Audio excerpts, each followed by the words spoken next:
تمہیں کیا ہوا ہے؟ سنا ہے اب اکیلے پریشان بیٹھے رہتے ہو۔ شاید تمہیں لگا تھا میں رک جاؤں گی، تمہارے تحفظ کے لیے اپنی خودداری کو بھلا دوں گی۔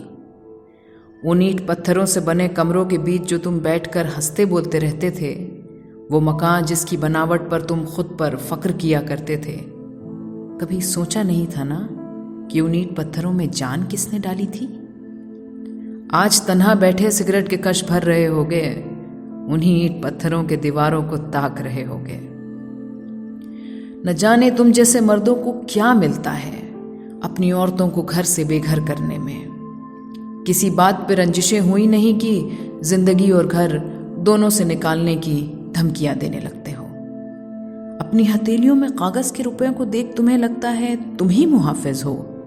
یہ کاغذ کے ٹکڑے ان کے ہاتھوں میں بھی ہو سکتے ہیں، مگر ان کی توجہ کاغذ کے ٹکڑے جمع کرنے میں نہیں ہوتی، تمہاری بے جان سی اینٹ پتھروں کے مکان میں جان ڈالنے پر ہوتی ہے۔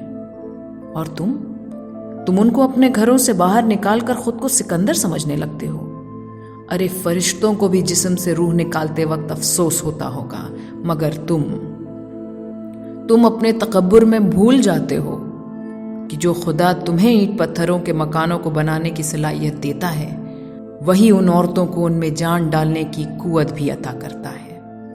تم نے ان کے لیے اگر اپنے گھر میں جہنم تیار کیا ہے نا، ان کی خودداری کو کچل کر ان کو گھروں میں قید کر کے رکھنا چاہا ہے نا، تو یاد رکھو کہ تم جیسوں کی وجہ سے ہی وہ بھی کاغذ کے ٹکڑے جمع کر کے اپنے لیے ایک جنت تعمیر کر سکتی ہے، اور اپنی روح کے نور سے ان میں روشنی بھی ڈال سکتی ہے، خوش رہ سکتی ہے۔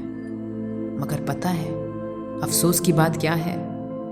اس جنت میں تمہاری کوئی جگہ نہیں ہوتی، تمہیں اپنے بے جان پتھروں کے بیچ تنہا وقت گزارنا ہوتا ہے، اور وہ اپنے جنت میں اپنے علاوہ ایک سنسار کو بھی پالنے کی اور ان کو پرواز چڑھانے کی قوت رکھتی ہے۔